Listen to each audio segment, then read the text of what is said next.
classique ou FIV ICSI, quelle différence?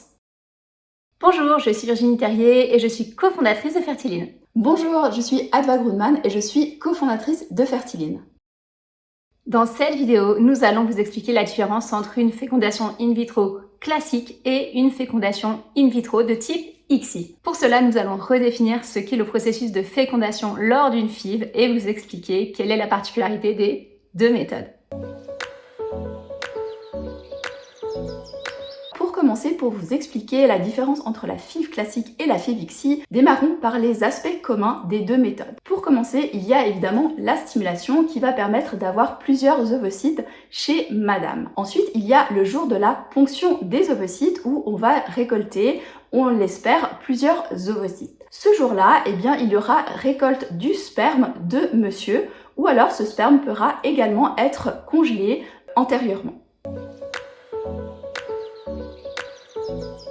Ce qui diffère la fécondation classique ou ICSI, c'est évidemment la méthode de fécondation. En ce qui concerne la FIV classique, on va tout simplement prendre les ovocytes d'un côté et les spermatozoïdes de l'autre qu'on va mettre conjointement in vitro. On va donc les mettre ensemble dans ce qu'on appelle une espèce de boîte de pétri et on va voir les spermatozoïdes qui vont rentrer dans les ovules. Ce seront les spermatozoïdes qui sont les plus vaillants qui vont rentrer dans les ovocytes et les féconder. À la suite de cette fécondation, on va obtenir ce qu'on appelle des zygotes et ces zygotes vont être placés dans des incubateurs pour avoir le développement embryonnaire. Alors que la FIV existe depuis 1978, est entrée en vigueur la FIV ICSI en 1991. Cette méthode avait pour but de contrecarrer les problèmes de spermatozoïdes qui étaient peu fécondants. Et donc, le but ici, c'est de choisir un spermatozoïde par sa forme, par sa vivacité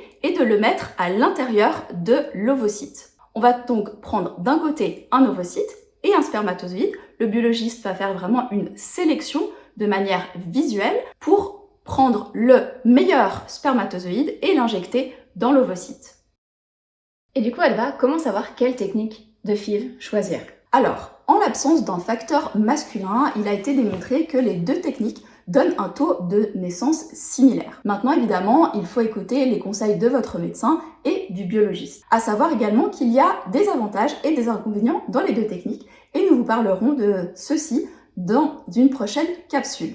Et du coup, en présence de facteurs masculins, quelle méthode on va choisir? Alors justement, comme j'ai dit tout à l'heure, l'ICSI a été créé pour pallier les problèmes de facteurs masculins et du coup, on va plutôt choisir la méthode ICSI ou alors on peut aller plus loin avec l'IMSI, la PICSI, MAC, des sélections qui peuvent également aider lors de problèmes de facteurs masculins, c'est-à-dire lorsqu'il y a des problèmes au niveau du spermogramme.